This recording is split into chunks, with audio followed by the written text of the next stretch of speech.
was just sitting here thinking that I was getting this sage prepared to clear this space. Actually, I wasn't sitting here thinking at all. As I was preparing the sage, it just came to me. I want to ask a question. How many people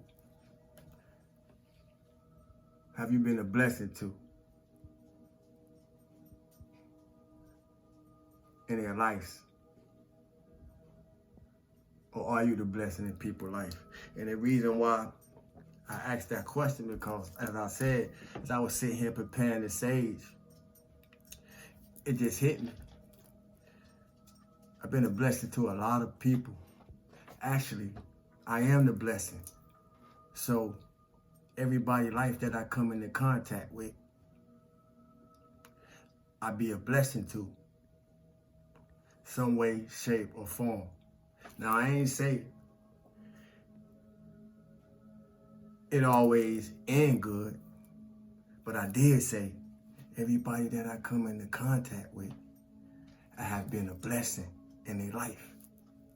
But what the Spirit was showing me was, I can't say the same.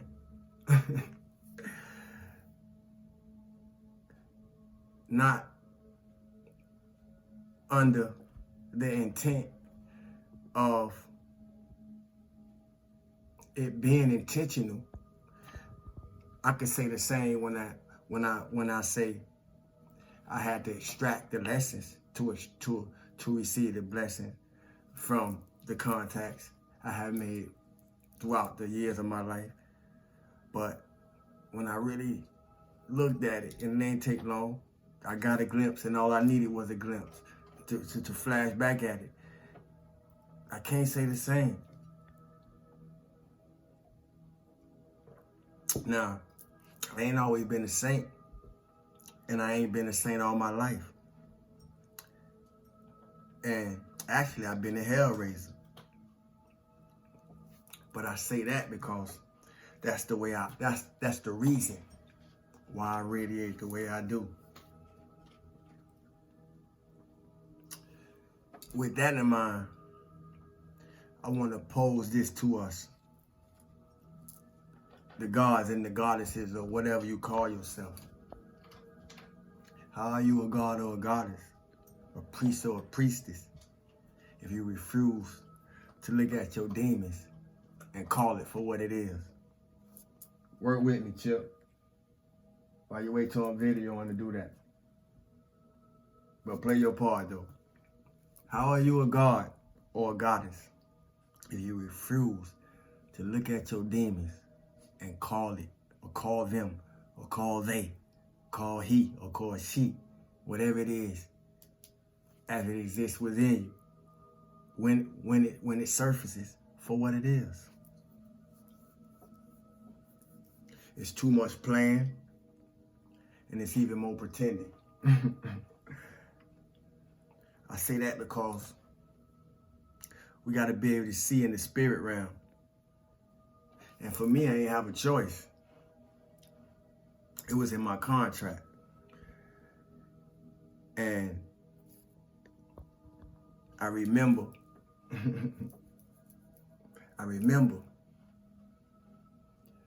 not only what I chose, but I remember why I chose what I chose.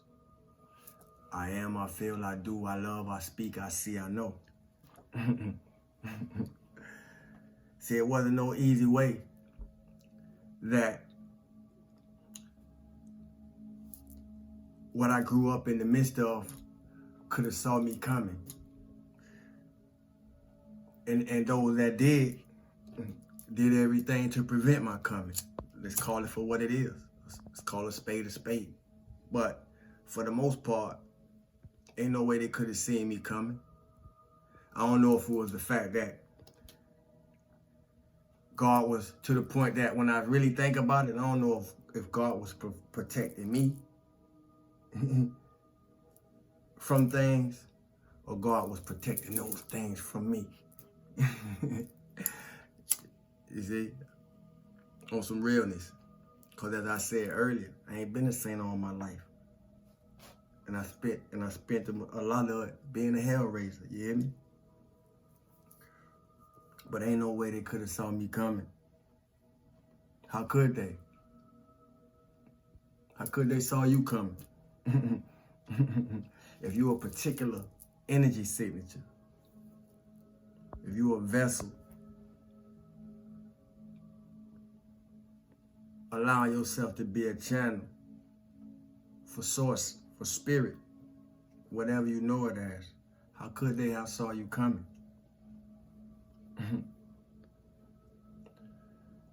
And I say that because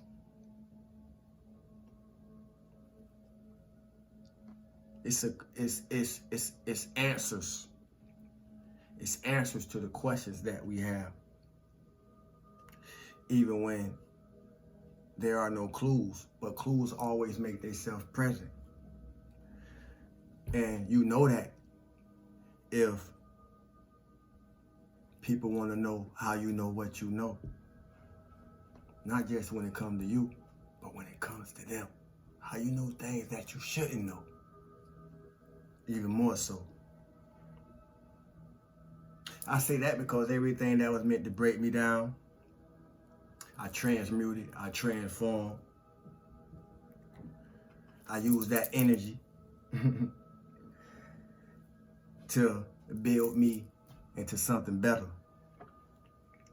Not only build me up, but build me into something better. It may have looked like I was going against the grain a lot of times. And a lot of times I was. Especially to those that didn't understand my journey.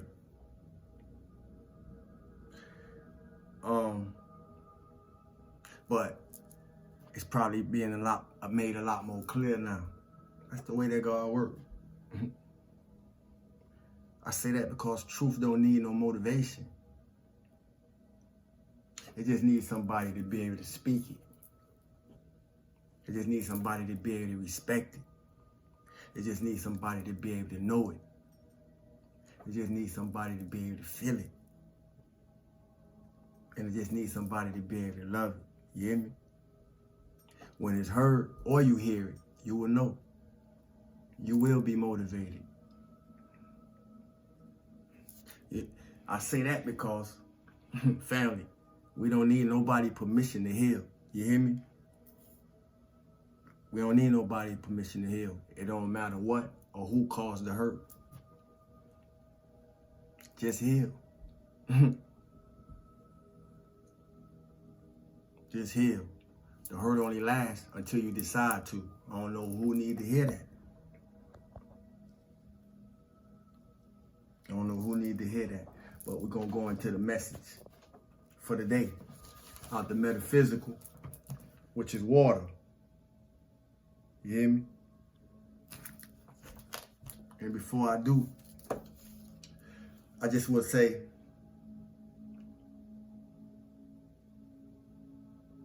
travel into your darkness and get your own light. Travel into your own darkness and get your own light. And don't be afraid to go there, because that's the only place you're going to get it.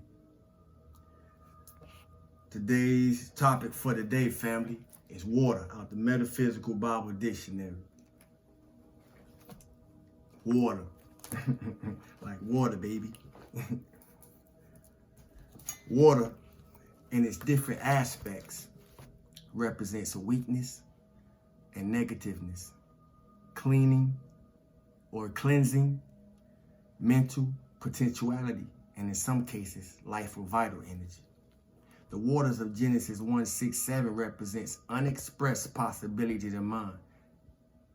There must be a firm starting point established. This point, or firmament, is faith moving in the unformed capacities of spirit, consciousness. In every mental proposition, we have an above and a below. Above the firmament are the unexpressed capacities, the waters of the conscious mind resting in faith and divine mind. Below the firmament are the unexpressed capacities of the subconscious mind. See, this wasn't talking about physical water, family. For those of us or y'all who have been tapping in,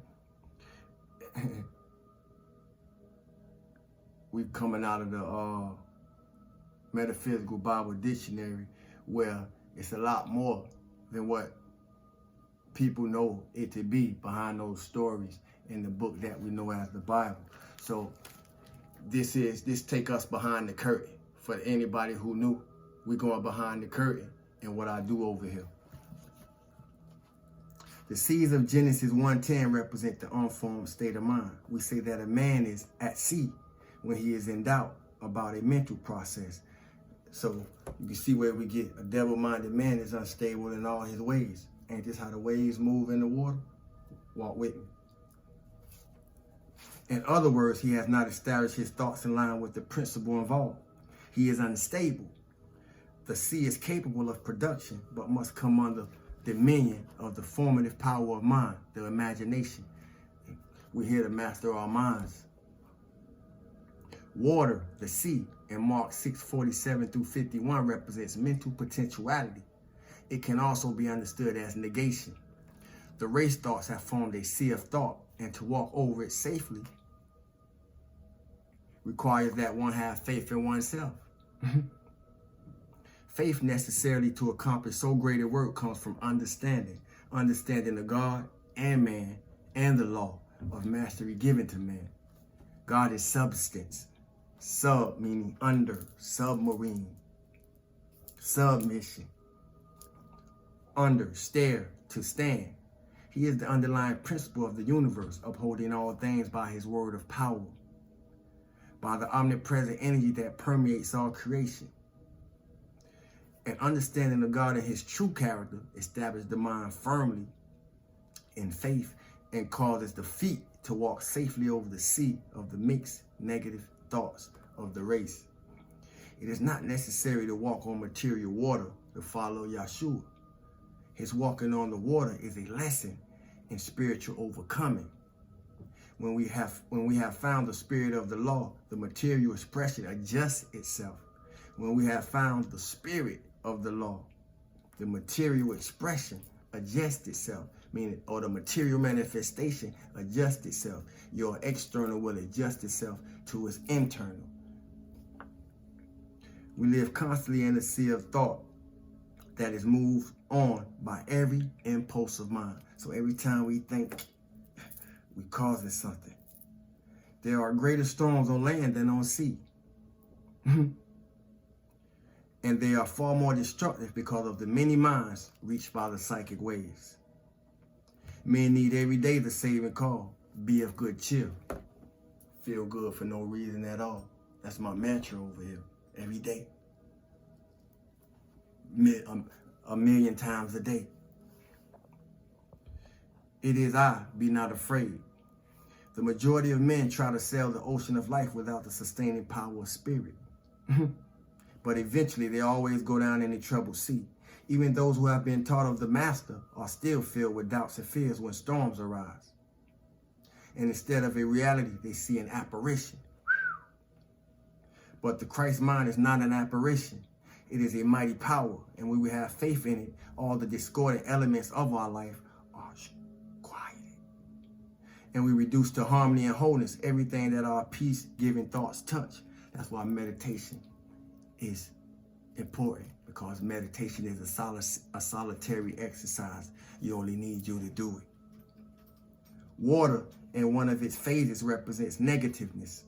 The individual who allows himself or herself to become negative to the good finds himself uncertain and unstable in their mind, and often their body becomes so submerged in the waters of negation that the physical condition is low. We get sick, we get disease, headaches, so forth, anxiety. Weak sympathy with error and the results of error helps to produce this condition.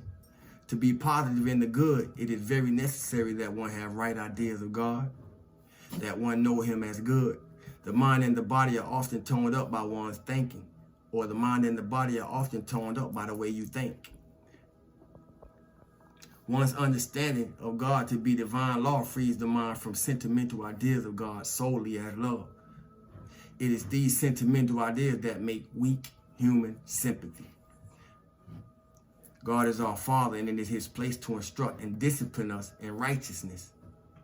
Those who will not learn their lessons in easy ways will have to learn them in hard ways. And we should not be sentimentally sympathetic with those who make severe corrections necessary. Weak, teary sympathy is just one of the ways in which we bring floods upon ourselves. Water often breaks up and dissolves old error states of consciousness in the individual, just as the flood dissolved and washed away from the race the old conditions that the combined error force of individuals have formed. Water is symbolical of weakness, lack of stability. Unstable as water, thou shalt not excel. Genesis 49:4. In Mark 14:13, it is stated that the disciples were to recognize the man in whose home they were to eat the Passover by his carrying a pitcher of water. Well, we is in the Aquarian age, ain't we? The meaning is that we should meet the error thought at the weakest point in consciousness. The error thought to be met in the case was designated as Judas. That means don't let things build up that you know you're supposed to check when you know about it. The error thought to be met in this case was designated as Judas, one of the disciples who was possessed of a devil. This means that Yahshua had discovered that he had one point in his character. See, it was just reflected through Judas. If y'all caught that, see, it was just reflected through Judas.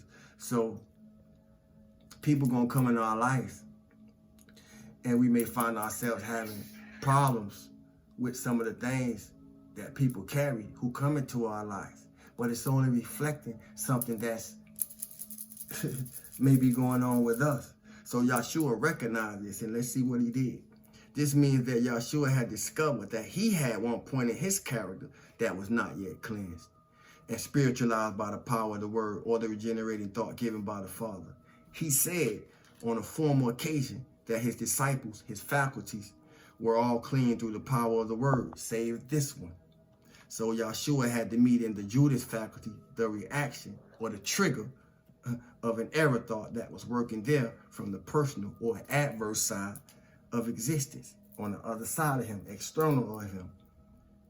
Water also represents material cleansing, and fire represents spiritual cleansing. Water also represents material cleansing, and fire represents spiritual cleansing. When John the Baptist baptized with water, he washed away the sins of the errors of an external character. He did not enter into the subconscious. It takes something more powerful than water to purify the error conditions accumulated by the soul in its many incarnations. It's like spilling some grape juice, and you let it sit a little second too long, and then you go to wipe it up with some water and realize that you need more than water to get that grape stain clean. The presence of God through Christ is necessary to purify this part of man, or the presence of God through the Christ conscience is necessary to purify this part of man. Water also represents the great mass of thoughts that conform to environment. Water also represents the great mass of thoughts that conform to environment. Every thought leaves its form in the consciousness, and all the weak, characterless words and expressions gather in the subconscious mind as water gathers in holes. When we get discouraged or disappointed and give up, the undertow of life sweeps this flood of negative thought over us, and we are conscious of bodily weakness of some sort. Let me back that up. When we get discouraged or disappointed and give up, the undertow of life sweeps this flood of negative thoughts over us, and we are conscious of bodily weakness of some sort.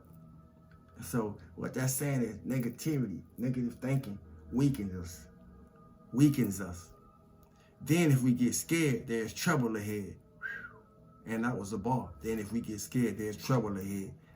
When we know the truth and brace up, However, the waters are confined to their natural channels again, and our strength is restored. It is the Lord that responds under the divine law to our thought and word. Our Lord represents our higher self. It is the higher self that responds under the divine law to our thought and word. Those who believe through their word are the ones that demonstrate. When one is so attached to property or money or to position that its loss takes away courage and ambition, the functions of the body sympathizing with the negative thought and express in like manner. So these are the people who we may know that all their identification, everything that make up who they are, is all accumulated in what they have accumulated. Or another way to say that is, people hold identification, because we're talking about materialistic people is what this talk about. Materialistic people, whole identification is bound up in what they had. If you take it from them, or if they lose it, they have no idea who they are.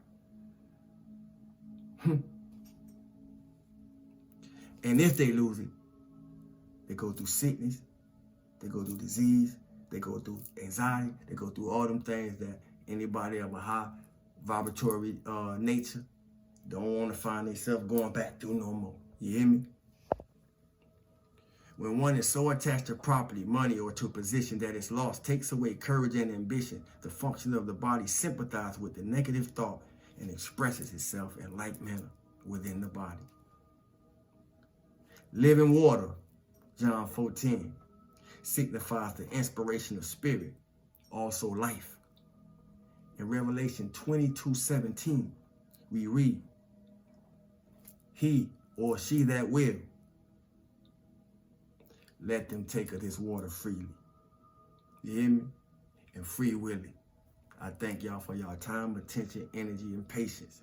You hear me? I thank y'all for the appreciation. Feel good for no reason at all, because feeling good is feeling God.